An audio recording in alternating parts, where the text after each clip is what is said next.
এখন কিন্তু বাজারে প্রচুর পরিমাণে টমেটো পাওয়া যাইতেছে। আর এটাই কিন্তু সময় টমেটো সস বানিয়ে নেওয়ার জন্য। কারণ এখন বাজারে প্রচুর টমেটোর দামও কম। এখানে আমি ১.৫ কেজি টমেটো নিয়েছি। একদম পাকা টমেটোটা দেখে নিয়েছি।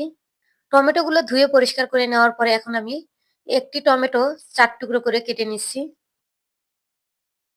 আর এটাই কিন্তু সময় বছর জুড়ে টমেটো সস বানিয়ে আপনারাও ১ বছরের জন্য এভাবে সংরক্ষণ করে রেখে দিতে পারেন। কারণ টমেটো যেহেতু এখন দাম কম, তার মানে এটাই কিন্তু সুযোগ। টমেটোগুলো আমি সিদ্ধর জন্য দিয়ে এখানে দিয়ে দিলাম কয়েকটা রসুন কোয়া, একটি পেঁয়াজ আর কয়েক টুকরা আদা। দিয়ে দিচ্ছি এখানে ৪ থেকে ৫ টা শুকনা মরিচ। আর এখানে সামান্য লবণও দিয়েছি। দিয়ে দিলাম এখানে লবঙ্গ, দারুচিনি, গোলমরিচ। আর টমেটোগুলো কিন্তু সিদ্ধ হতে বেশি সময়ও লাগবে না। কারণ ১০ থেকে ১৫ মিনিট এটা জাল করে নিলে কিন্তু সিদ্ধ হয়ে যাবে। আপনারা চাইলে এটা ডাল ঘুটনি দিয়েও কিন্তু ম্যাশ করে নিতে পারেন বা ব্লেন্ডারের জাগ থাকলে এটা ঠান্ডা হওয়ার পরে ব্লেন্ডার করে নিতে পারেন। আমি ব্লেন্ডার করে নিব। এখন একটা ছাঁকনি নিয়েছি। ছাঁকনিটাতে ভালোভাবে আমি টমেটোগুলোর পিউরিটা বের করে নিচ্ছি। খুব সহজ ও মজার রেসিপি পেতে আমার চ্যানেল ও পেজটিকে ফলো করে পাশে থাকবেন যাতে আমি আপনাদের মাঝে আরো নতুন নতুন ভিডিও নিয়ে আসতে পারি। এখানে কিন্তু একবারে পারফেক্ট একটা টমেটো পিউরি আমি বের করে নিলাম। এখন এখানে নিয়ে নিচ্ছি কর্নফ্লাওয়ার ২ চা চামচ আর দিয়ে দিলাম ১ চামচ ভিনেগার। ভালোভাবে আমি মিক্স করে নিলাম। এখন এখানে কড়াইয়ের মধ্যে দিয়ে দিলাম টমেটো পিউরি, দিয়ে দিলাম এখানে স্বাদমতো চিনি আর সেই কর্নফ্লাওয়ারের মিশ্রণটা দিয়ে দিলাম।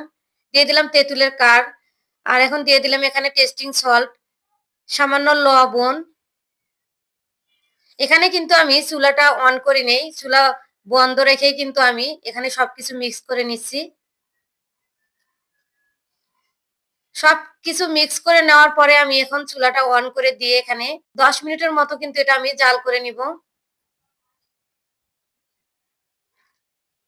১০ মিনিট জাল করে নেওয়ার পরে আমি চুলাটা অফ করে নিয়ে আপনাদের এখন দেখে দিচ্ছি। এটা কিন্তু ঠান্ডা হওয়ার পরে আমি পরিবেশন করে নিচ্ছি।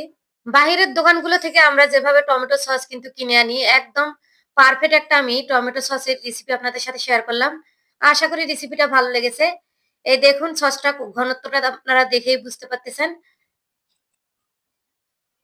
এটা কিন্তু পানি হয়নি। আপনারা দেখে হয়তো বুঝতে পারতেছেন।